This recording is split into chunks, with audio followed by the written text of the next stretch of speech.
برضو هنكمل ان شاء الله بعد ما عرفنا وقلنا اوفر فيو سريع عن الهيلث اسسمنت. هناخد اول كومبوننت من الهيلث اسسمنت. احنا اتفقنا ان الهيلث اسسمنت عندي تو كومبوننت. الكومبوننت فيرست كومبوننت كومبليت هيلث هيستوري، السكند كومبوننت اللي هو الفيزيكال اكزامينيشن. النهارده هنتكلم عن الكومبليت هيلث هيستوري. This is the first component. طيب انا محتاج ايه؟ اوكي، محتاج ايه؟ انا اي محاضره يا جماعه هنتكلم عنها لازم يبقى ليها مين اوبجكتيفز. انا الهدف مني ايه في نهايه المحاضره دي؟ اوكي، الهدف ان انا اعرف البيربوز اوف هيلث هيستوري. اوكي، اعرف ايه تاني؟ الامبورتنس اوف هيلث هيستوري. اديفاين وات يو مينز باي هيلث هيستوري. اوكي، اعرف وات يو مينز باي كومبليت هيلث هيستوري وبروبلم فوكس اللي احنا اتكلمنا عنها في الهيلث اسسمنت. اشوف الكومبوننت، obtain الهيلث هيستوري. اوكي، واعمل دوكيومنتيشن. obtain الهيلث هيستوري دي ان شاء الله باذن الله برضو هنتكلم عنها في فيديو، نقعد ونشوف how to collect the data from my patient، ازاي اخد الهيستوري وازاي اعمل له دوكيومنتيشن. اوكي، طيب يبقى ليا اوتلاين اللي احنا هنتكلم عنها: introduction, definition, importance, phases, guidelines, types and components. طيب اتفقنا ان الهيلث هيستوري is an excellent way to begin assessment process. اتفقنا ان الاسسمنت بروسيس اوكي started by assessment, then develop nursing diagnosis, then plan of care, implement and intervention and then evaluate. يبقى الاسسمنت او الهيلث هيستوري excellent way to begin assessment. طبيعي قوي يا اولاد اول ما ببدا كونتاكت مع اي بيشنت ان انا start by data collection او health history. اتفقنا ليه؟ to identify nursing patients problems. اللهم انت قلتي هي patients problem و patients needs، ليه رجعتي قلتي nursing؟ هقول لكم ليه، وبرده دي احنا نفسنا برده نتكلم عنها ان ديتيلز مع النيرسنج بروسيس بتاعتنا. ان انا في بعض البروبلمز وبالذات البيشنت ريسك فور انفكشن، ريسك فور مثلا ريسك فور فلويد اند الكترولايت امبالانس. البيشنت معرض فيما بعد للبروبلمز دي. مين اللي هيحددها؟ هنا النيرسز. لكن البيشنتس بروبلمز دي اكشوال بروبلمز اوريدي موجوده عند البيشنت والبيشنت حاسس بيها، حاسس بابدومينال بين، حاسس ب difficult of breathing، حاسس بالشست بين، حاسس بفاتيج، حاسس مثلا ان هو عنده sleep pattern disturbance and so on. لكن risk for infection، risk for fluid imbalance، risk for alteration of nutrition، all of this is a nursing diagnosis. طيب هو الهيلث هيستوري مهمه قوي؟ ده مهم جدا ومهم ان انا ابدا بيه. ليه؟ لان هو هيعمل لي الفوكس during physical examination. يعني ايه فوكس؟ ما احنا اتفقنا ان الفيزيكال اكزامينيشن systematic واورجنايزد، ولكن بيتطلب مني ايه؟ بيتطلب مني ان انا مش كل الديتيلز هقعد ابص عليها، الاي والاير والماوس والنوز والثروت. لو البيشن عنده مشكله ريسبيراتوري، طب ما انا هعمل فوكس، هعرف ان عنده مشكله ريسبيراتوري من خلال ايه؟ الهيلث هيستوري. يبقى الهيلث هيستوري هطلع منه ان البيشن ده عنده بروبلمز respiratory, cardiac, abdomen, neurological and so on. Then focus during the physical examination. دي النيرسنج بروسيس اللي ان شاء الله نفسنا نقولها بالديتيلز، ولكن ان شاء الله في يعني محاضرات لاحقه باذن الله. وزي ما اتفقنا start by assessment، والاسسمنت ده include health history و physical examination. Then develop, diagnose, plan of care, implement and evaluation. الvalidity والreliability all this component depend on assessment. عشان كل ده يطلع صح لازما اول ستيب تكون صح. What do you mean by health history؟ اوكي، systematic collection of subjective data. احنا قلنا يا جماعه ان الهيلث هيستوري patient statement، ده كلام البيشنت وطريقته الكومبلين بتاعه. يبقى الهيلث هيستوري systematic collection، حاجه organized، حاجه ليها فورم، هسأل عن 1 2 3 4 ليها كومبوننت، ولذلك بنقول systematic collection of subjective data. Subjective data as stated by patient and objective data. الله، هو انا في الهيلث هيستوري هعمل فيزيكال اكزامينيشن؟ لا، الاوبجكتيف داتا هنا نقصد بيها ايه؟ الاوبزرفد داتا باي ذا نيرس. بمعنى وانا بكولكت الداتا مع البيشنت لاحظت مثلا ان السكليرا بتاعته لونها يلو ديسكلريشن وهو ما قاليش حاجه، ساعتها اقول له انا ملاحظه ان مثلا عينيك مصفره كده شويه. يقول لي ايه ده؟ والله لا انا مش واخد بالي. او يقول لي ده من بقالها مثلا 4 ايام بدات كذا. اوكي، يبقى انا في حاجات البيشن ممكن ما خدش باله منها، ولكن انا عملت لها observation and so must be asked more details about this observed data. لاحظت ان مثلا الشوز بتاعته مش رابطها. اوكي، اقول له انا ملاحظه ان انت مش رابط الشوز بتاعك ليه؟ يقول لي والله رجلي مورمه ومش قادر، ده انا بلبس الشوز بتاعتي بالعافيه. يبقى هنا لو انا observed حاجه معينه must be asked البيشن about details. لقيت البيشن نايم في السرير كده، يا ترى ده النورمال بتاعه ولا لا؟ ده ممكن يكومبلين من abdominal pain so support this pain. اوكي، يبقى ساعتها اقول له انت ليه قاعد كده؟ يقول لي لا ده انا مش قادر اخد نفسي، ده انا عندي abdominal pain and so on. يبقى يا اولاد الهيلث هيستوري systematic collection of subjective و objective. Objective data means observed data not performing a physical examination. What about importance؟ لو فاكرين في الفيديو اللي فات قلنا ايه؟ ان اول حاجه من ضمن الفاكتور الرئيسيه للهيلث هيستوري والفيزيكال اكزامينيشن ان انا اعمل رابور therapeutic communication between patient and nurse. So health history, this is an excellent way to build therapeutic communication and rapport. العلاقه الحميميه دي هتتم عن طريق الهيلث هيستوري. اوكي، وهنعرف ازاي بتتم عن طريق الهيلث هيستوري. اوكي، what other importance about health history? This is a picture of patient as a whole. انا باخد صوره كامله عن البيشنت وهنشوف الكومبوننت بتاعتها من اول الفيزيكال الشيف كومبلين لغايه الريفيو اوف سيستم، فبتديني صوره متكامله عن ايه؟ السترينث والويكنس. السترينث في ايه؟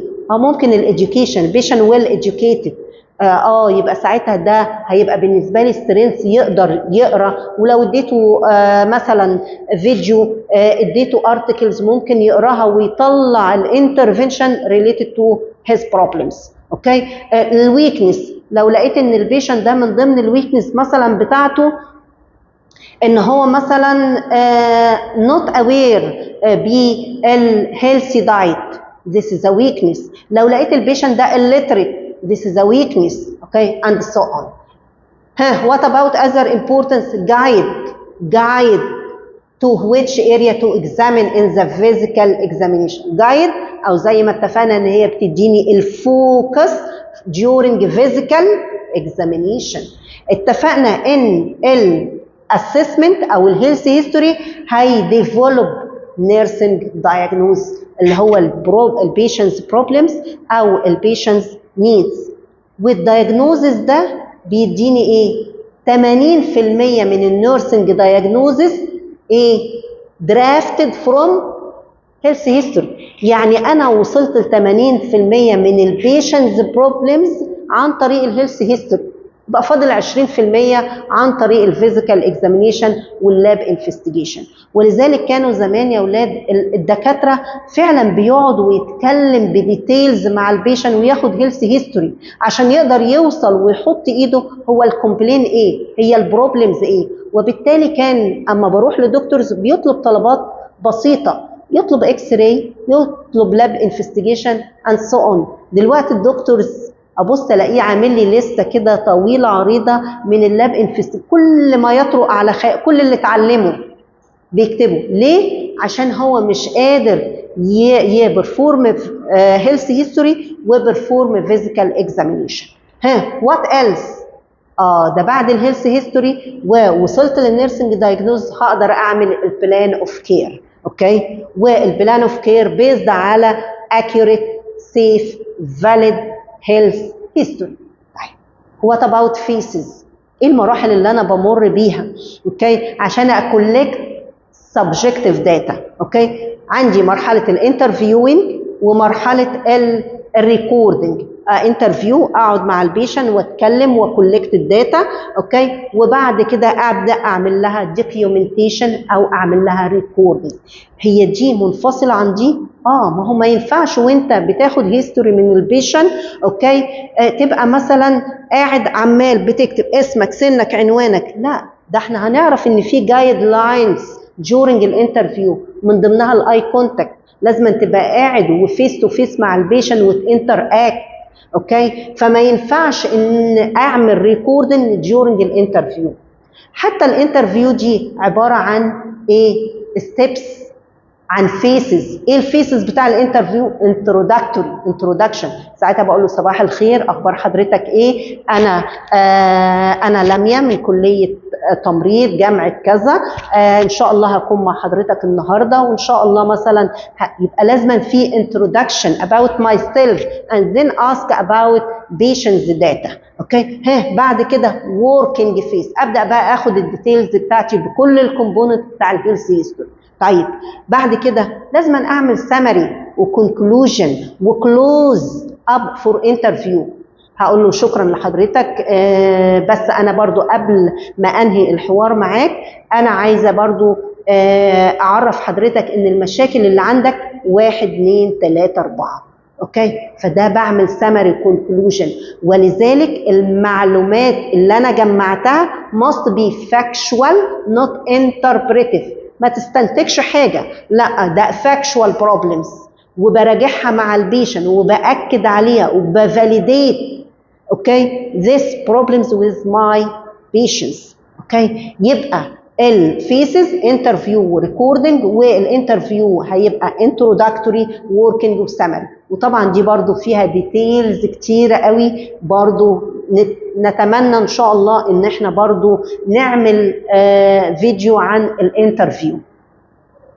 تعالوا نشوف ايه الجايد لاينز اللي must be considered during الهيلث هيستوري.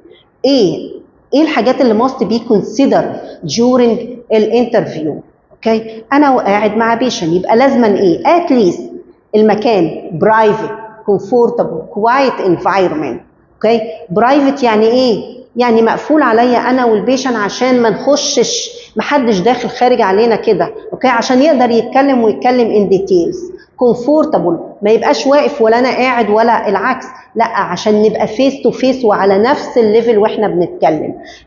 كوايت انفايرمنت يعني لو في تي في راديو في اي ديستراكشن must be off اوكي.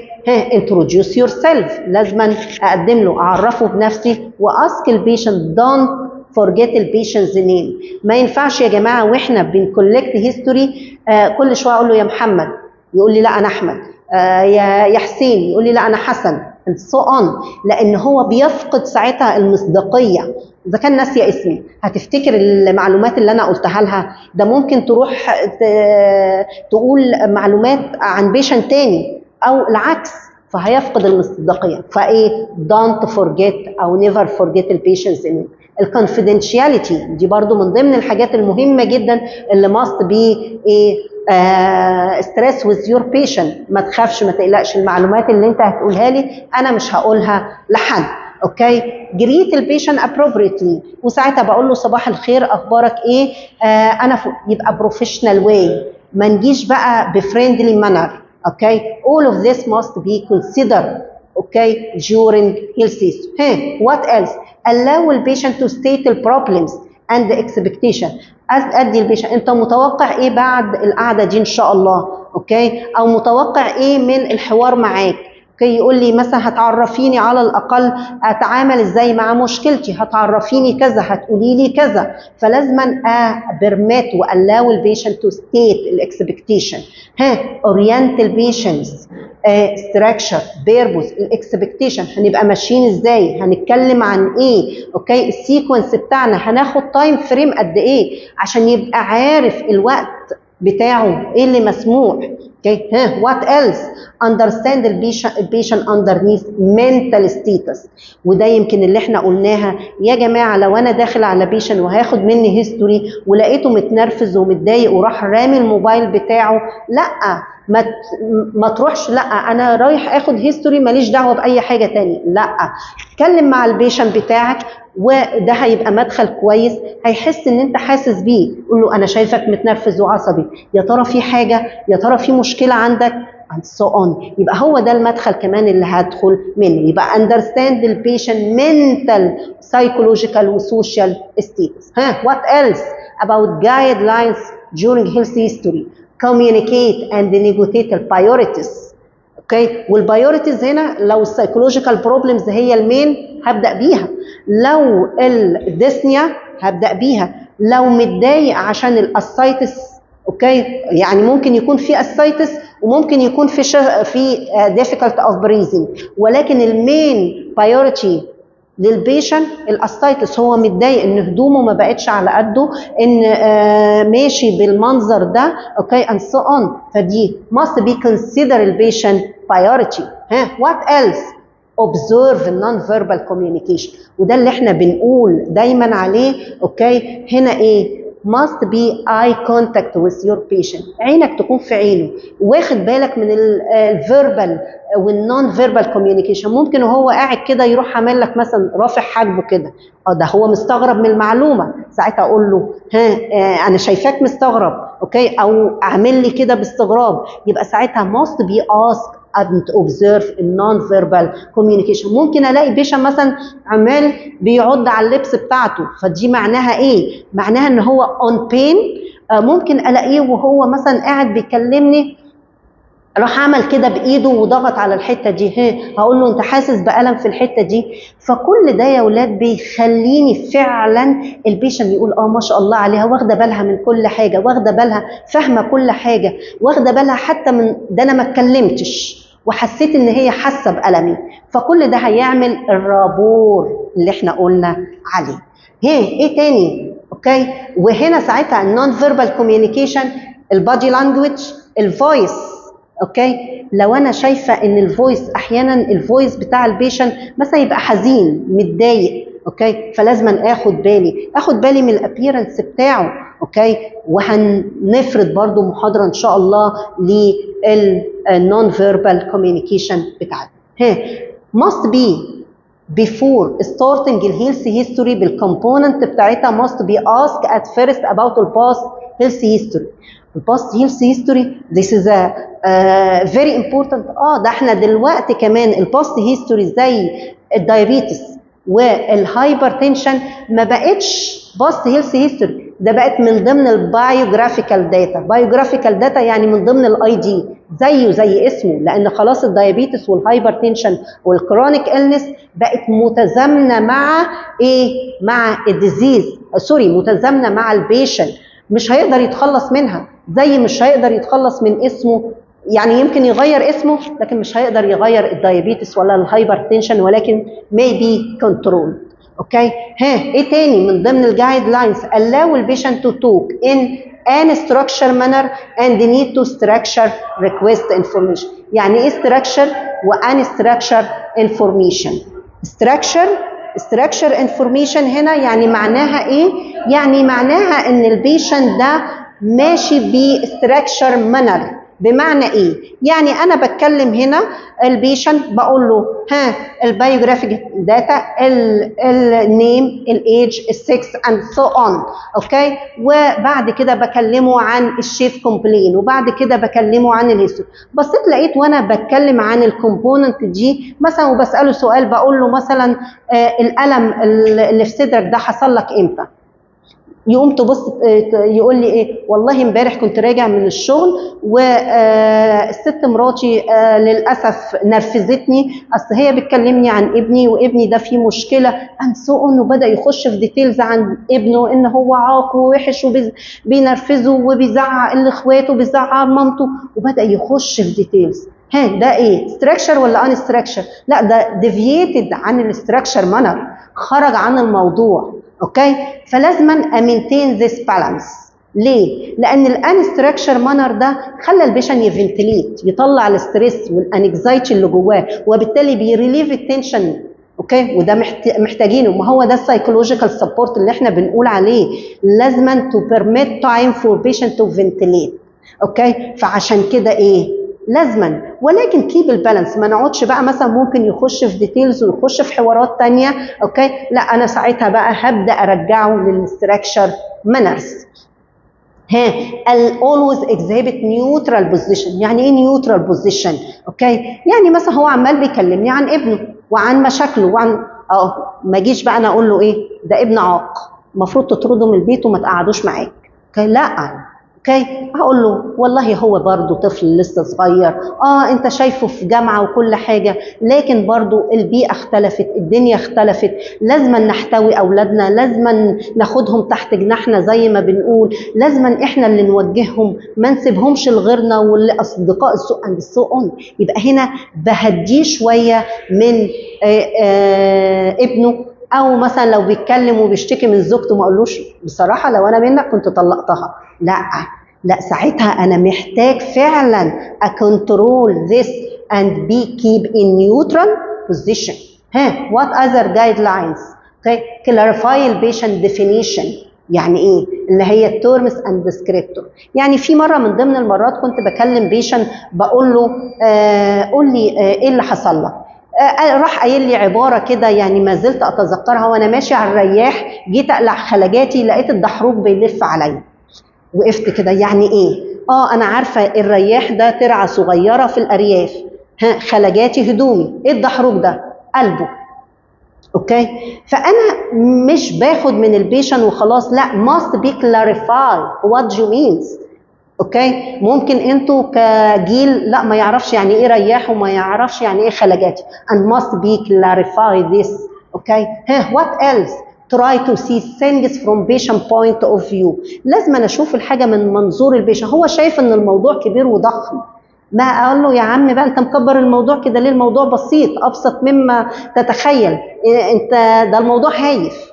لا، خليك اوكي نيوترال، clarify and see things from patient point of view. نبدا نوضح له ونعمل simplification for this problems. الكويشنز اللي انا بسالها للبيشنت لازم تبقى ايه؟ ask one questions. ما اقولوش بقى اسمك، سنك، عنوانك، ساكن فين، تعليمك ايه، لا اسمك، رد عليه، سنك and so on. اوكي، avoid yes no questions. احيانا بنبقى مثلا لو انا بقول له اوصف لي الالم، اوكي، بساله اوصف لي الالم، لكن ما اقولوش الالم عامل زي السكينه، هيقول لي يس او نو. اوكي، لكن ممكن يكون الالم مش عنده زي السكينه زي ما انا، فما يبقاش في leading question. اوكي، لا must be simple clear and avoid the leading question. avoid الميديكال terminology. ما اقولوش مثلا البين chest pain، ما اقولوش الشيست، ما اقولوش الابدومين. اوكي، فابقى simple without medical terminology for my patient. write adequate notes for recording. احيانا واحنا بناخد الهيلث هيستوري يا اولاد ببص الاقي في حاجات ممكن تبقى ميسنج مني، فمحتاجه فعلا اعمل ريكوردنج. فساعتها ايه؟ تيك نوتس، مثلا ريزلت معينه قالها لي، لاب انفستيجيشن قالها لي، ريزلت بتاع اكس راي اند سو اون، فماست بي تيك نوتس. الريكوردنج زي ما اتفقنا at the finish of health history must be recorded. فدي الجايد لاينز لازم ناخد بالي منها يا اولاد. حاجه كمان انا مش عارفه يعني على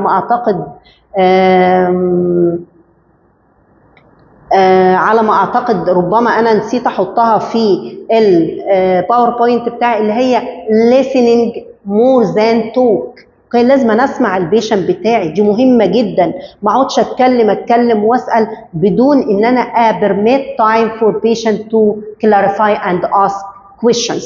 اوكي، حاجه كمان من ضمن الحاجات برضو ان هي allow time for rest. يعني ممكن انا patient old age اوكي ما يقدرش يستحمل معايا نص ساعه ولا ساعه الا ربع باخد منه هيستوري. اوكي، فممكن اقول له طيب انا هسيبك ترتاح شويه وارجع لك بعد مثلا ساعه. في بعض البيشن والديزيز مثلا زي البيشن اللي هو عنده ريسبيراتوري بروبلم يبقى ديسنك، اوكي، او بيشن عنده كاردياك بروبلمز بيبقى عنده شيست بين، اوكي، فبص الاقي لا ما اضغطش عليه في الاسئله وفي الكلام وفي الحوار، لا ممكن اديله permit time for patient to take a rest. اوكي، يبقى دي الجايد لاينز بتاعتنا and must be considered. وطبعا دي بالتريننج هبقى qualified enough during all of this guidelines.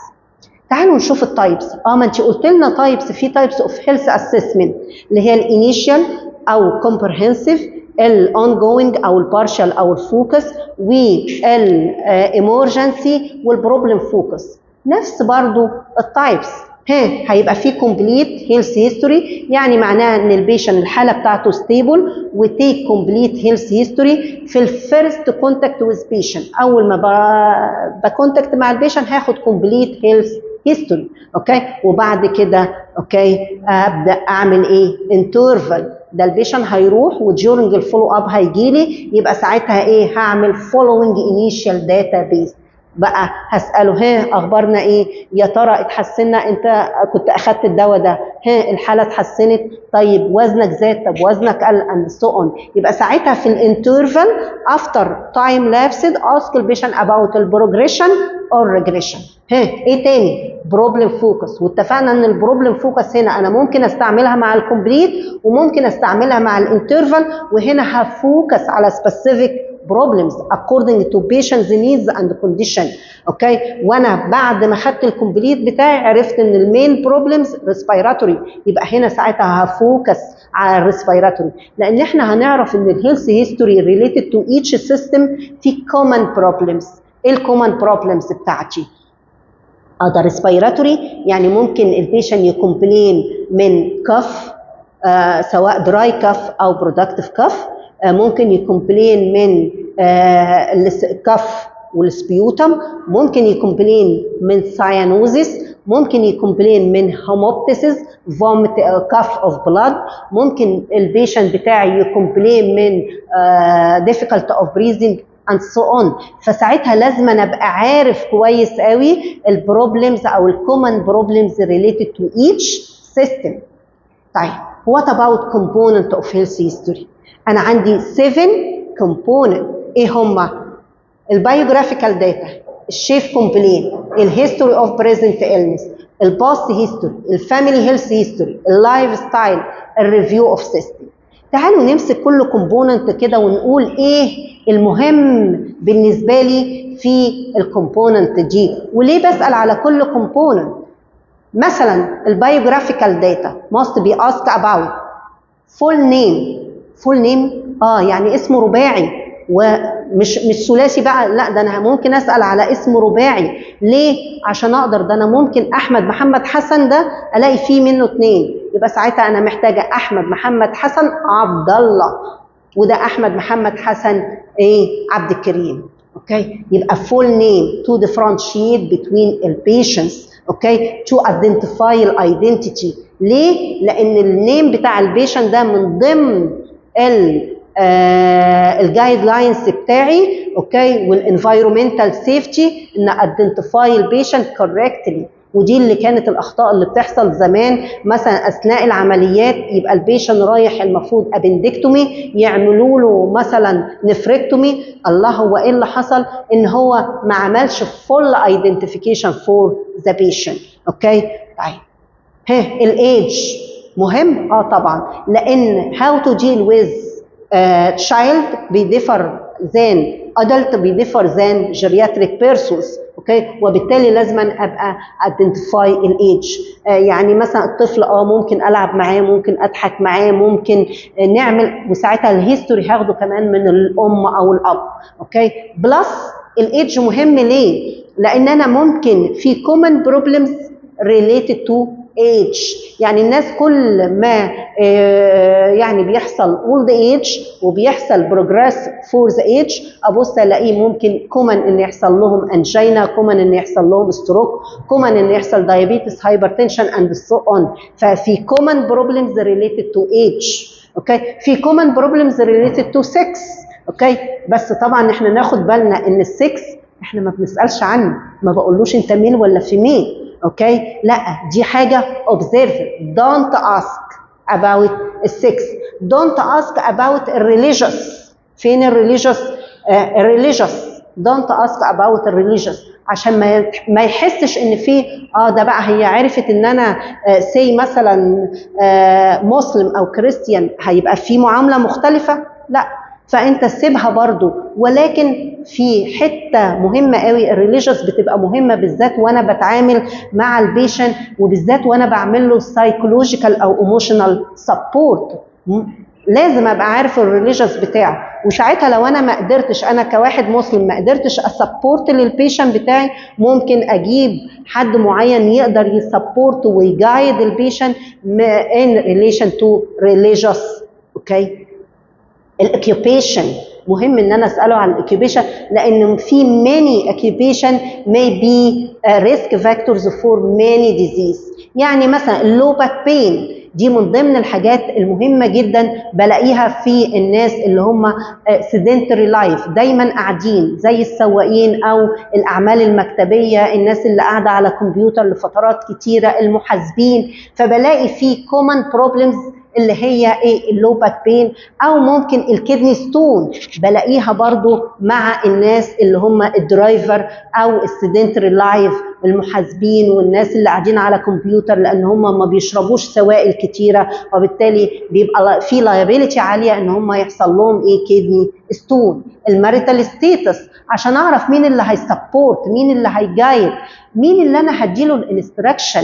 اوكي، يعني انا مثلا لو بيشنت دايابيتك ومحتاج اعلمه حاجه ريليتد للنيوتريشن، انا ممكن اقعد اتكلم معاه وفجاه ابص الاقيه يقول لي ايه؟ والله يا مس لو حضرتك بس استنيتي 10 دقايق كانت مراتي جت وسمعت الكلام الحلو ده، والله اللي هي بتقدمه لي انا باكله. فكأنك هنا لازم تركز انت هتدي المعلومه لمين، مش مساله ان انا هديها للبيشن وبس. لا، ده ممكن حته النيوتريشن دي مسؤوليه الزوجه، مسؤوليه البنت. اوكي، so must be considered marital residence. وهنلاقي في كتير من الديزيز اوكي كومن according احنا ساكنين احنا in Egypt، ده في البلهارزيا، في مثلا هيباتيتس سي، اوكي، السودان فيها كذا، العراق فيها كذا، so on. فالريزيدنس is very important. ممكن يكون البيشنت ده جاي من منطقه اوكي وانا مستبعد الديزيز خالص، لكن كوني اعرف ان هو كان في الحته الفلانيه اسسبكت. اوكي، سبيشال هابتس، السموكينج والالكحول والدايابيتس والهايبرتنشن بقت من ضمن البايوجرافيكال داتا، لان للاسف البيشنت بيبقى صعب ان هو يوزدرو او تو كويت ذس بروبلمز. اوكي، التليفون نمبر، وطبعا احنا كستودنت شويه بنقول لا يا جماعه احنا مش هناخد التليفون نمبر، ولكن انا از نيرس في هوسبيتال ده التليفون نمبر ده مهم عشان اشوف كونتاكت ويز مين. اوكي، هو ليفز ويز ذا بيشنت، مين اللي عايش معاه، عشان هو ده اللي هديله الانستراكشن. ممكن البيشنت يبقى جيرياتريك اولد ايج، فبالتالي محتاج اعرف مين اللي عايش معاه عشان اديله الانستراكشن عن الميديكيشن، عن الدايت، عن الاكسرسايز، عن الدريسنج لو في اند سو اون. يبقى دي كلها بسميها بايوجرافيكال داتا، وكل ايتم منها مهم جدا جدا جدا during الهيلث هيستوري. اوكي، وزي ما اتفقنا ليه بيربوس، ليه انا بسال عنه. تعالوا نشوف السكند كومبوننت اوف هيلث هيستوري اللي هو الشيف كومبلين، او بنسميها الريزون فور ادميشن. What do you mean by reason for admission؟ why البيشنت seeking الميديكال ادفايس. هو البيشنت جه الهوسبيتال ليه؟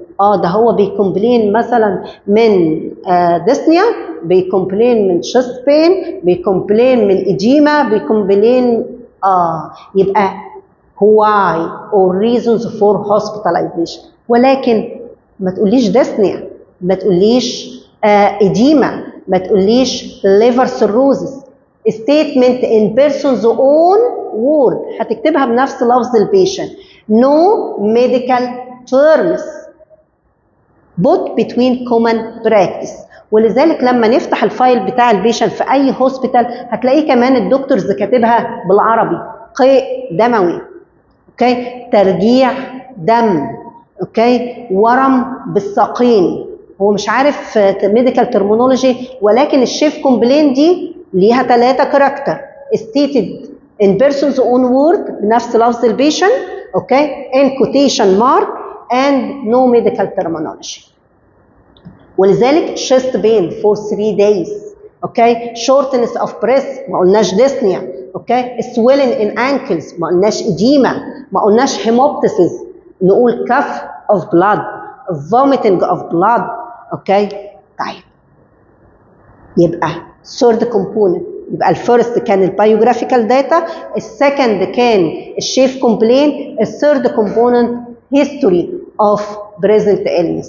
history يعني ايه؟ هسأل بقى، هو قال لي قيء دموي، يبقى انا اسأله كان امتى؟ الانست، الديوريشن، اوكي، الفريكونسي، الاليفيتنج والاجريفيتنج فاكتورز، يبقى اسأل بديتيلز. يبقى لما اقول هيستوري يبقى انا هحكي القصه من اول ما ابتدت لغايه وقتنا هذا، يبقى relevant to شيف كومبلين، اوكي. حاجات تبقى essential وريليفنت، اوكي.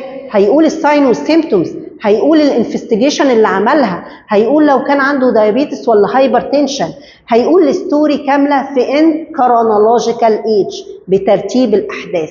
يعني ممكن اقول ايه 1 day ago او 1 week ago patients complain from a chest pain، وهنا بقى ممكن استعمل medical terminology. chest pain started suddenly, okay, and relieved gradually by nitroglycerin under the sublingual, okay, but the case progressed. Okay, so go to the private doctors who recommend the medications, but the patient cannot able to remind this name of medication. البيشنت مش فاكر الأسماء. Recommend some lab investigation, okay, but the case not improved. So patient come to my hospital. يبقى أنا حكيت القصة كلها، الحاجات الاسينشال والريليفنت. ممكن استعمل ميديكال ترمينولوجي، ممكن اقول اللاب انفستيجيشن اللي هو عملها، او الاكس راي او الدايجنوستيك بروسيجرز. طبعا لو عنده دايابيتس او هايبرتنشن، لان ممكن المين كومبلين اوكي ريليتد تو باست هيستوري او كرونيك إلنس از دايابيتس اند هايبرتنشن، وقلتها في ايه؟ في كرونولوجيكال ايج. يبقى الكومبوننت بتاعتي تايمنج، سيفيريتي، السيتنج، الاجريفيتنج والاليفيتنج فاكتور، الاسوشيتد فاكتورز. يعني مثلا ممكن الشيست بين ده accompanied with nausea and vomiting، يبقى دي بسميها associated factors. ممكن اقول ان هي aggravated by chest pain aggravated by exercise، اوكي. ممكن اقول relieved by rest، اوكي. فدي aggravating and relieving factors، اوكي. لو بين كمان حلو قوي ان انا احدد اللوكيشن، احدد الراديشن، اوكي. اللوكيشن لان هتفرق معايا. لو بيشن عنده شيست بين، هل هو ريتروستورنال، هل هو كوستال مارجن، هل هو راديات للشولدر الرايت ولا الليفت، لان احنا هنعرف فيما بعد ان في ديزيز. مثلا الشيست بين يقول لك ريتروستورنال، اوكي، عند الستورنم، اوكي، راديت تو ذا نيك، جو، انر ارم، اعرف ده انجينا، اوكي. ريتروستورنال راديت تو شولدر او لوكالايزد ان شولدر اند هاند، يعني هنا ما فيش الانر اسبكت، اعرف ده ام اي، اوكي. يعني من خلال الهيستوري بس والديسكريبشن بتاع البيشنت اديترماين الدايجنوزس، اوكي. وده الدكتور الشاطر اللي يقدر يوصل للكاركتر ده. مثلا هلاقي في الكوليسيستايتس الانفلاميشن اوف ذا جول بلادر، اوكي، بتراديت تو ذا ليفت شولدر، اوكي. مثلا هلاقي اليوريتر، okay, may be radiate to suprapubic area, may be radiate to inner aspect of the side. يبقى أنا لازم أبقى knowledgeable regarding البين، اللوكيشن، الكاركتر بتاعه. ليه؟ عشان بيزد عليه هقدر أربطه بالبروبر diagnosis، okay. لو في اكسكريتا بقى، لو في سكريشن لو في vomiting ادسكرايب الاماونت، التايب، الكالرز، الكونتنت. اوكي، لان مثلا لو انا بيشن مش قادر اعرف هل هو كاف بلاد ولا فوميت بلاد، ده لازم اديفرنشيت. الكاف هيبقى معاه ميكس سبيوتم، لكن الفوميتنج هيبقى ميكس معاه فود. فلازم دي برضو من ضمن الحاجات must be considered and must be identified. واحيانا بنقول لبعضنا ايه، نسهل على بعض شويه واحنا بندسكرايب البريزنت إلنس ونقول according BQRST. اوكي، البي اللي هي ايه؟ اللي هي الاليفيتنج والاجريفيتنج فاكتورز اللي احنا بنقول عليها. الكواليتي والكوانتيتي ادسكرايب البين، يا ترى هل هو اعاقني عن البرفورمينج اوف اكتيفيتي اوف ديلي ليفنج ولا لا. الريجن والراديشن، وقلنا قد ايه الريجن والراديشن ماست بي كونسيدر. السيفيريتي بتاع البين مايلد مودريت سيفير. اوكي، ايه تاني؟ التايم بدا امتى؟ accompanied with food ولا accompanied with other problems. يبقى ودي هيستوري بسيطه قوي ممكن نقراها كده بحيث ان احنا نعرف الديتيلز، الاونست والتايمنج والاليفيتنج والاجريفيتنج فاكتور. اوكي، 1 ويك اجو يبقى ادي الاونست بتاعي.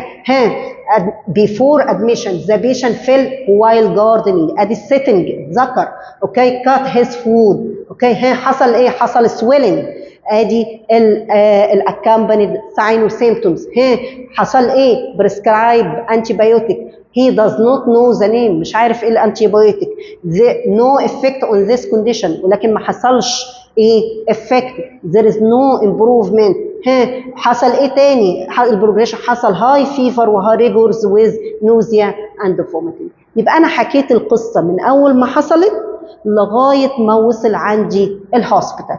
This is the history of present illness. الفورث component of health history past health history.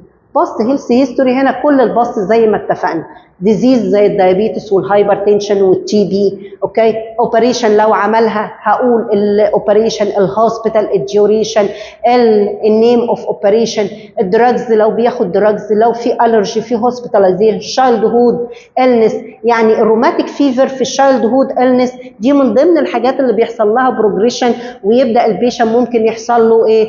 كارديوميجالي. اوكي، فدي لازم ابقى عارف. البيشن الطفل الصغير اللي دايما بيحصل له ريكارنت تونسيلايتس ممكن يحصل له روماتيك فيفر. اوكي، ودي تافكت على الهارت اند سو اون. لازم التشايلد هود النس. الاوبستاتريك هيستوري دي من ضمن الحاجات اللي ماست بي كونسيدر. مثلا الام اللي دايما كان بيجي لها ريكورنس ابورشن وبليدنج. اوكي، ده ممكن تبقى انيميك. فلازم برضو وحاجات كتيره قوي related to obstetric history must be considered. اوكي، الاكسيدنت، الديسابيليتي، اللاست فيزيكال اكزامينيشن. احنا المفروض نورمالي احنا كشعب متحضر لازم نبرفورم فيزيكال اكزامينيشن at regular basis especially اوكي after 40 years. بعد سن ال 40 كده لازم في regular basis نعمل فولو اب. اوكي، فلازم اسال على all of this. فاميلي هيستوري مهمه. طبعا للاسف في كتير من الديزيز لو احنا بصينا للليسته دي هنلاقي في ديزيز كتير may be transfer from generation to other generation. الدايابيتس والهايبرتنشن جينيتك. اوكي، الروماتيك فيفر، الهارت ديزيز، الستروك، الاوبيزيتي، كل دي may be share in the same family. may be related to genetic, may be related to environment. هو في ديزيز ممكن ترجع الى الانفايرمنت اللي الاسره عايشاها. طبعا فور اكزامبل التي بي، احنا كاسره عايشين كلنا في اوضه، الاوضه مغلقه مفيش ويل فنتيليشن، فلو واحد فينا جاله تي بي الكل هيحصل له ايه؟ هيحصل له ان هو يتعدي. زي حالات الكوفيد كنا دايما الاسره كلها للاسف عايشه مع بعض. فده بنسميه communicable disease related to environment. اوكي، في حاجه كمان من ضمن الحاجات الالكحوليزم. اوكي، للاسف يعني انا شايف بابايا بيشرب الكحول. هطلع انا مثلا شيخ مصلي على السجاده؟ طبعا ممكن اكيد، ولكن دايما احنا كصغيرين بنقلد الكبار، بيشرب سجاير بشرب سجاير زيه. الاوبيزيتي، احنا كلنا عيله اكوله، بنحب الاكل ونحب، فهتلاقي الكوليسترول عالي عندنا، وبالتالي اللايبيليتي ان يحصل اسكيميك هارت ديزيز، يحصل ستروك، يحصل اثيروسكلوروزس بتبقى عاليه. يبقى الفاميلي هيستوري مهم. الكانسر من ضمن الحاجات الكومن قوي للاسف بترانسميت فروم كانسر، يعني الام اللي عندها بريست كانسر للاسف بيبقى في لايبيليتي عاليه قوي ان البنت يحصل لها. اوكي، وبنلاقي فعلا عائلات ابص الاقي الجده والبنت والاخت والبنت والاب كل واحد فيهم عنده كانسر، حتى لو different تايبس. الام كان عندها يوترس، البنت عندها بريست، البنت الثانيه عندها يوترس، الاب عنده ليفر كانسر اند سو اون. فدي برضو من ضمن الحاجات اللي ماست بي كونسيدر، مش بس عشان اديتكت البروبلمز، لا ده انا كمان ممكن ادي انستراكشن. لما اعرف ان الاسره كان عندها كانسر اقول له طب خد بالك بعد سن ال 40 او ال 45 لازم نعمل فولو اب ونعمل تيومر ماركر عشان ما افاجئش بان الكانسر عندي في الاند ستيج. اوكي، طيب ايه تاني؟ السكس كومبوننت، لايف ستايل اند هيلث براكتس، او بسميها احيانا سوشيال هيستوري او فانكشنال اسسمنت او الاكتيفيتي اوف ديلي ليفنج. ايه اللايف ستايل بتاعتي؟ نظام حياتي بقى. نظام حياتي هنا ممكن النيوتريشنال ستيتس، اوكي، باكل ايه وبشرب ايه، الفلويد انتيك، الاكتيفيتي، السليبنج باترن، الاوكيوبيشن، الاديوكيشن، كل ده لايف ستايل، وكل ده عن طريق الهيستوري. اوكي، بكولكت داتا ريليتد تو لايف ستايل. انا بحدد حاجتين هنا مهمين قوي، السترينث والويكنس اللي احنا قلناهم. السترينث يعني ايه؟ يا ترى البيشن الديفكت عنده فين؟ افاجئ ان الديفكت عنده في النيوتريشنال ستيتس، مفيش هيلثي دايت، الدايت بتاعه كله هاي كوليسترول او هاي دايابيتس، هاي شوجر، اوكي، هاي كربوهيدرات، هاي بروتين، وهو عنده ليفر ديزيز and so on. فلازم اربط النيوتريشنال ستيتس for this patients with disease. ليه؟ عشان انا محتاجه انتجريت الهيلث هيستوري with health promotion and health education، وده اللي هيعمل الرابور، ده اللي هيفرق ما بيني وما بين اي حد تاني يا اولاد. انا مش مجرد بكولكت داتا وخلاص وفي الستوب. سامع ان البيشنت بيقول لي انا بحب السكريات والحلويات والشوكليت وهو دايابيتك وعمال اكتب وخلاص، لا، هنا ساعتها بقى فول ستوب واقول له بس بص يا عم محمد، طبعا احنا عارفين ان احنا عندنا سكر، والسكر يتعارض دايما مع طبيعه الاكل اللي انت بتاكله ده صعب جدا، اوكي، لان فيه كذا وكذا وكذا وكذا، ويبدا بقى يخش بالهيلث بروموشن والهيلث اديوكيشن فور ذيس بيشنتس. اوكي، يبقى انا لازم اديترماين السترينث والويكنس. يا دوبك يا ترى المشكله عنده نيوتريشن، عنده سليب باترن، عنده البوزيشن، ايه المشكله بالنسبه له؟ فماست بي ايدنتيفاي السترينث اند ويكنس. اوكي، والكوبنج ميكانيزم، البيشنت ده بيكوب ويز بروبلمز ازاي؟ ودي الكومبوننت. خلينا نفرق. اوكي، انا عندي 7 كومبوننت من الهيلث هيستوري اللي بدأناها بالبايوجرافيكال داتا، بالشيف كومبلين، بالهيستوري اوف بريزنت إلنس، بالباست هيلث هيستوري، بالفاميلي هيلث هيستوري، والسته بتاعتنا اللايف ستايل اللي هي هتنكلود اول اوف ذيس كومبوننت، والسابع هنسميه الريفيو اوف سيستم. اوكي، يبقى اللايف ستايل عندي انكلود اول اوف ذيس كومبوننت. اوكي، نيوتريشن، اكتيفيتي، سليب، ميديكيشن، سوشيال هيستوري، سوشيال اكتيفيتي، سيلف كونسبت، اديوكيشن، سايكو سوشيال، انفايرمنت. اوكي، وتعالوا نمسك كل واحده فيهم ونقول احنا عايزين ايه، عايزين نعرف ايه. يعني مثلا النيوتريشنال هيلث هيستوري، نيوتريشن يعني انا موست بي اسك البيشنت كده، بقول له describe 24 hours of meal، اوصف لي خلال 24 ساعه بتاكل ايه. اوكي، فطار، غدا، عشاء، هل بتاخد سناكس، ايه الاماونت اوف فلويد، الكافيين، مثلا بتشرب شاي، بتشرب كولا، بتشرب حاجه معينه. يبقى لازم ايه اللايك والديسلايك، ايه البريفرنس، ايه التوليرانس، لو عنده الرجي ريليتد نيوتريشن. دي برضو محاضره لوحديها ان انا اعمل نيوتريشنال اسسمنت. اوكي، ليه؟ ايه الهدف من كل ده؟ احنا لو جينا بصينا يا اولاد معظم الديزيز may be related to nutritional status. اوكي، دايابيتس ممكن اظبطه بالنيوتريشنال او بالهيلثي دايت. الهايبرتنشن ممكن اظبطه بالهيلثي دايت. اوكي، الرينال ديزيز ده في حاجات ممنوعه وحاجات مسموحه. الليفر ديزيز، اوكي، الكدني ستون، اوكي، الكوليسيستايتس and so on. اوكي، 3/4 الامراض may be controlled by nutritional status or healthy diet. فلازم انا ابقى عارف كل الديتيلز دي عن البيشنت مثلا الفلويد انتيك بتاعه بيقل، الريسك فاكتورز اوف ديفلوبمنت اوف ستون may be aggravated. اوكي، ايه تاني؟ البول والبلادر، البيشنت اللي ما بياخدش الفلويد انتيك liable انه يحصل له constipation. اوكي، يبقى بس اهم نقطه زي ما اتفقنا هنيجي في اللايف ستايل بالذات وايه وتيتش البيشنت integrate الهيلث بروموشنز and health education with health history. وساعتها هو هيبقى سعيد، هيحس ان هو بيستفيد من النيرس دي. النيرس دي مميزه، مش مجرد اخذت المعلومه وكتبتها وخلاص، لا ده بدات تقول له بقى ايه التايبس، ايه الاماونت، ايه الحاجات must be avoided and must be permitted. اوكي، ايه الهيلثي دايت، اوكي، ايه الريجيمين اللي المفروض يمشي عليه. ده ممكن تبعته للدايتيشن، اوكي، ويريكومند حاجات وحاجات لا. تعرفوا ايه الحاجه اللي فيها ريتش اوف شوجر، ايه الحاجه اللي فيها ريتش اوف صوديوم، ايه الحاجه اللي ريتش اوف بوتاسيوم according to his disease. اوكي، يبقى انا ساعتها ربطت الديزيز بالنيوتريشنال ستيتس. ايه كمان؟ الاكتيفيتي والاكسرسايز.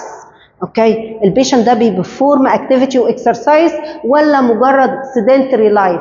واتفقنا ان الناس السيدنتري لايف اللي قاعده على المكاتب او قاعده على عجله القياده ما بيشربوش ميه كتير، بيبقوا نتيجه القعده لفترات طويله بيكومبلين من لو باك بين ومن كدني ستون. يبقى السيدنتري لايف غير الواحد الاكتف اللي بيمشي وبيتحرك.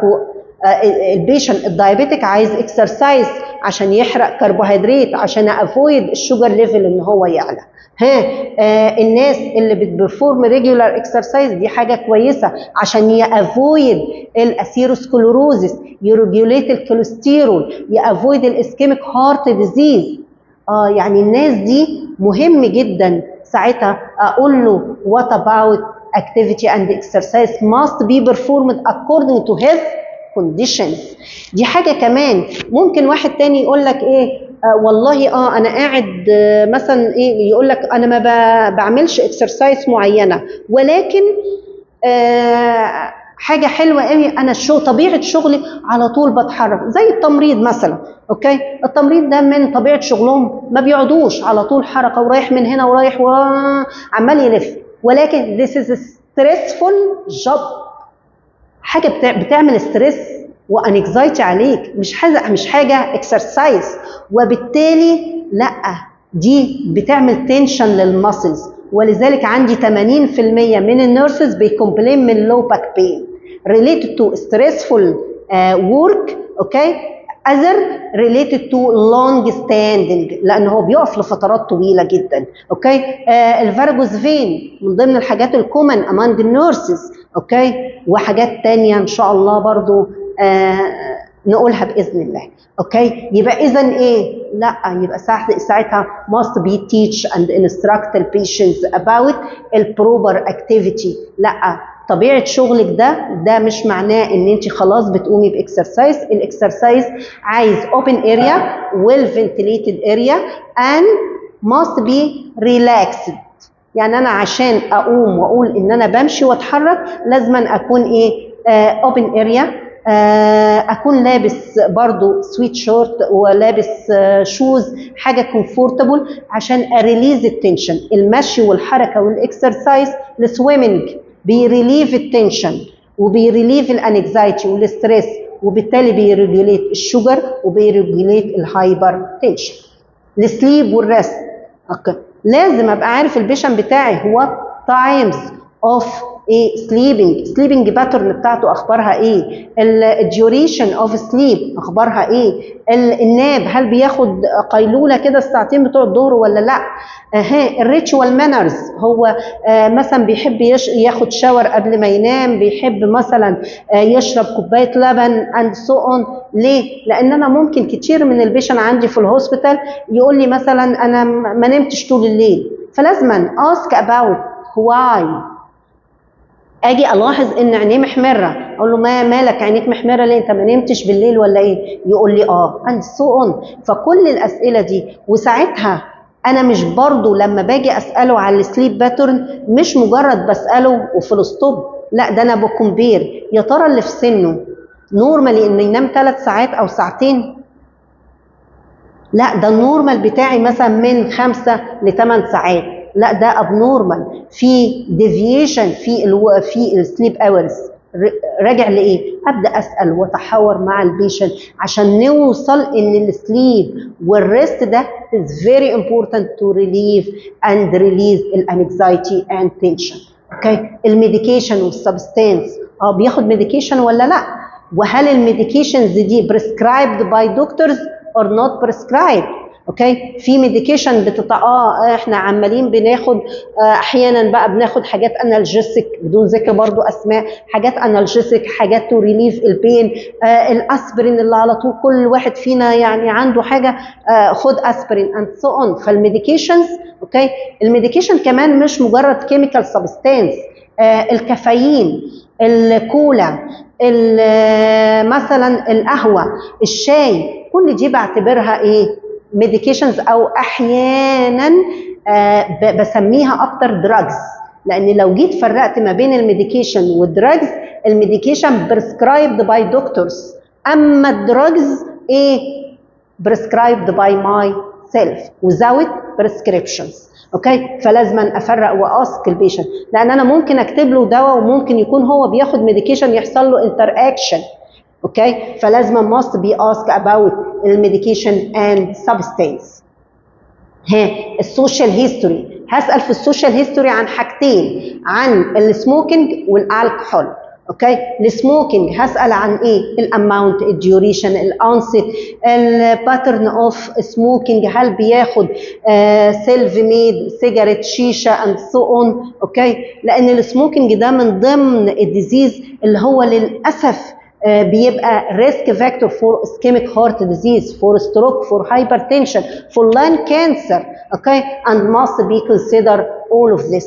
دي حاجة. الحاجة كمان بدأوا يحسبوا حاجة اسمها smoking index، وبيزد على السموكينج اندكس ده بيبدأ يقول لي هل الديزيز ده سيفير ولا نوت سيفير. اوكي، هل هو مايلد ولا مودريت ولا سيفير ولا نوت سيجنيفيكانس. عن طريق ايه؟ بضرب عدد السجاير اللي بياخدها في السنوات، يعني بياخد 10 سجاير في اليوم لمدة 10 سنين، 10 في 10 ب100.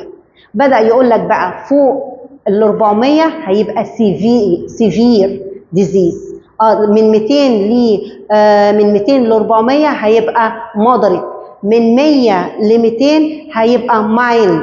اوكي، اقل من 100 نوت سيجنيفيكانس. فهنا بنسميها السموكينج اندكس، دي برضو من ضمن الحاجات اللي مهمه جدا عشان determine السيفيريتي اوف illness. اوكي، هل البيشنت ده حاول trying to stop السموكينج ولا لا؟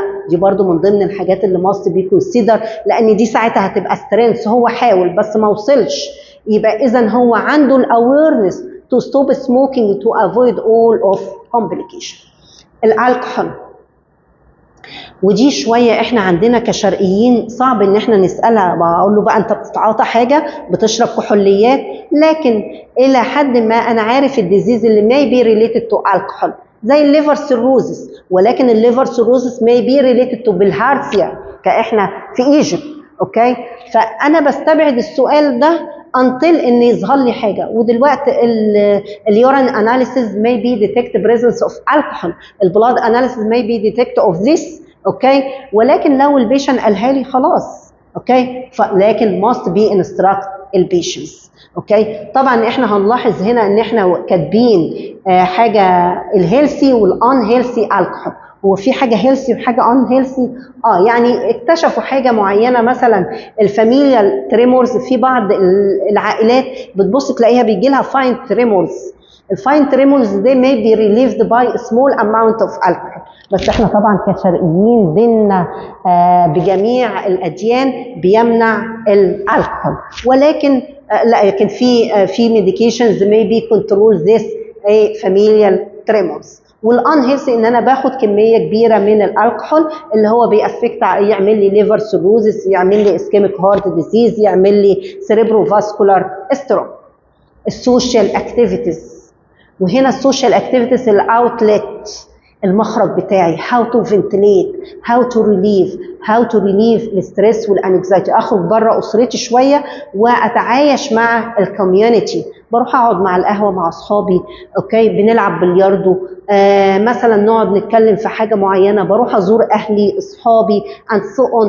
all of this is a community activity may be relieve الستريس والانكزايتي. في كتير من البيشن مثلا نتيجه الديزيز، البيشن الاسايتس يقول لك يا ابني انا هخرج ببطني دي منظرها بصراحه بتكسف اخرج بيها، اوكي.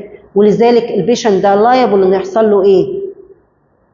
depression، اوكي، anxiety، stress، isolation، loneliness. ويبقى خرجنا من قصه الاسايتس ودخلنا في قصه السايكولوجيكال بروبلمز. education والwork، اوكي، والانفايرمنت بتاع الاديوكيشن والورك، هل هي ستريسفول؟ هل هي سبورتد؟ البيشنت ده الفاينانشال سبورت منين؟ اوكي. الكرنت انكم انف اور نوت انف؟ طب هو ده هيفرق معايا؟ هيفرق معايا، لان انا ربما يعني احنا في ماني استراتيجي تو اوفركم ذس، ولكن الانكم يا اولاد من ضمن الحاجات اللي بتأفكت على السايكولوجيكال ستيتس بتاع البيشنت ويبقى بري اوكيبايد بيها. ممكن ما ياخدش الميديكيشن لان الميديكيشن غالي جدا ومش قادر يشتريه، فلازم ادسكاس اول اوف ذيس ايشو. الدكتور يا اولاد مش ان هو يكتب ميديكيشن وغالي ويدي روشته للمريض وخلاص، لازما هو هيقدر يشتري ده وهل في بديل ولا لا، اوكي. ايه تاني؟ الانفايرمنتال هيستوري، اوكي. الانفايرمنتال هيستوري يعني ايه انفايرمنتال هيستوري؟ الانفايرمنت اراوند ماي بيشنت، السانيتيشن، الفلويد اللي بيشربها، الانفايرمنت هل هي ويل لايتد وفنتليتد ولا لا، لان دي may be contribute to disease. هل هو في انيمالز معاه في المكان؟ لان ممكن الانيمالز والبيردز may be some source of asthma، فبرضه دي must be consider الانفايرمنتال هيستوري. اخر حاجه في اللايف ستايل اللي هي السيلف كونسبت والسيلف كير ريسبونسبيلتي، هو هاو تو سي هيز ديزيز، هو شايفه ايه. في بيشن يقول لك هو ممكن يقول لك ايه مثلا، بعض الناس يقول لك اصله حسد، لا اصل انا مثلا اتريقت على فلان، فبيرجع الديزيز الى حاجات كونسبت في دماغه. فلذلك must be consider all of this and must be instruct البيشنتس. يا جماعه مش معنى ان انا حصل لي مثلا diabetes او hypertension and so on يبقى ده related to حد بص لي او حد شافني او حد، لا، اوكي. فلازم اعرف what about self concept and correct this. what about self care responsibility، هم يا ترى بيعملوا ايه to cope with this، اوكي. فمن ضمن الحاجات المهمه جدا اللي must be considered for this patients، اوكي، ان هو شايف مثلا ان must be monitor physical status and must be monitor self care responsibility، بيعمل regular check up، regular follow up، بيريليف وبيكوب مع الاسترس والانكزايتي عن طريق اللي هو مثلا بيبرفورم اكسرسايز، بيروح مكان معين، بيتكلم مع other friends، لان كل الاستراتيجي دي انا هستعملها during الانترفنشن. السايكوسوشيال هيستوري، السايكولوجيكال ستيتس والستريس والcoping for this patient must be considered and must be assessed the patient about the social status, environment الفاميلي، اوكي، البروبلمز ويز الفاميلي. طبعا حب يقولها لي، قالها لي، ما حبش خلاص ممكن يقول لي في بروبلمز. يعني طبعا مش من السهل ان البيشن مع اول لقاء ما بيني وما بينه انه يقول لي على سوشيال بروبلمز او سايكولوجيكال بروبلمز.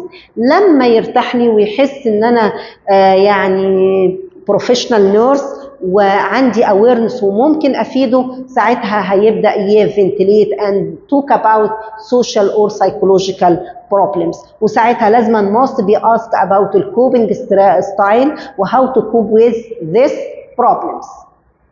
اخر كومبوننت بقى، مش اخر كومبوننت في اللايف ستايل، اخر كومبوننت في الهيلث هيستوري، الكومبوننت رقم 7 بنسميه ايه؟ الريفيو اوف سيستم. يعني ايه ريفيو اوف سيستم؟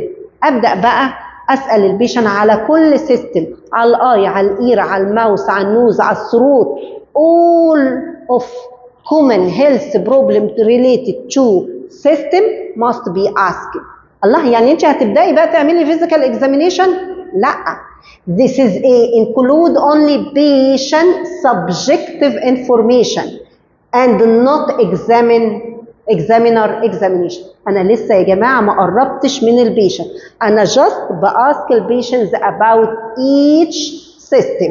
اوكي، ها، من اول السكين، الهير والنيل، الهيد والنيك، الاي، الاير، الماوس، النوز، الثروت، البريست، ريسبيراتوري، بريفرال، جاسترو، يورينري، ماسلوسكليتال، نيورو، هيماتولوجيكال، all of this must be asked. طب هسال عن ايه؟ طيب هلاقي ان في common problems related to each system. وان شاء الله مع الفيزيكال اكزامينيشن هناخد في الاول كده حته اسمها هيلث هيستوري، اشوف ايه الكومن بروبلمز ريليتد تو ايتش سيستم، عشان هي دي اللي هتخليني اسال البيشنت في الهيلث هيستوري. يعني مثلا الريسبيراتوري، لو هل هي دراي ولا برودكتيف كاف؟ دي من ضمن الحاجات، يبقى الكاف. اوكي، عنده نايت سويتنج، بيعرق كتير بالليل، ده الناس بتوع التي بي بيعرقوا كتير بالليل. ويزنج الناس بتوع الازمه، اوكي، بيبقى عندهم ايه؟ برونكوسبازم، البرونكاي بتقفل، بدل ما هي كده واسعه لا بتقفل، وكل ما تقفل تسمع صوت الصفاره، فبنسميها ويزنج. اوكي، شيست بين، الشيست بين ده during ولا افتر ولا بيفور الاكسرسايز؟ اوكي، ازمه. اوكي، فهلاقي مع كل سيستم هناخده ان شاء الله في related common problems must be asked the patient if these problems complain or not. اوكي، وجاست انا هنا لسه ما مدتش ايدي على البيشنت. اوكي، just review of system for each system. اوكي، وساعتها بقى اما اجي اعمل الفيزيكال اكزامينيشن هفوكس على سيستم. يبقى احنا في محاضرتنا دي اتكلمنا عن ايه؟ اتكلمنا عن الهيلث هيستوري، واتفقنا ان الهيلث هيستوري انكلود 7 كومبوننت. بدات ال7 كومبوننت من البايوجرافيكال داتا، الشيف كومبلين او بنسميها الريزون اوف admission، واتفقنا الريزون فور admission او الريزون فور hospitalization no medical terminology both between common practice. okay, and as stated by patient. history of chief complaint هنبداها بالانست، بالتايم، بالسيتنج، بالاجريفيتنج، بالاليفيتنج factors. all data related to these problems must be stated. past history, family history, lifestyle and review of system. ويبقى كده احنا خلصنا الهيلث هيستوري. اوكي، وده فيديو برضو هنسيبه لكم في اللينك باذن الله، هيعرفك هاو تو كولكت. ويا ريت بقى نسمع الفيديو كويس وفي نفس الوقت نكومنت. هتلاقي بقى هتربط ما بين الجايد لاينز اللي احنا قلناها وما بين النورمال والاب نورمال ايه ريليتد تو ذس فيديو. وشكرا لحضراتكم.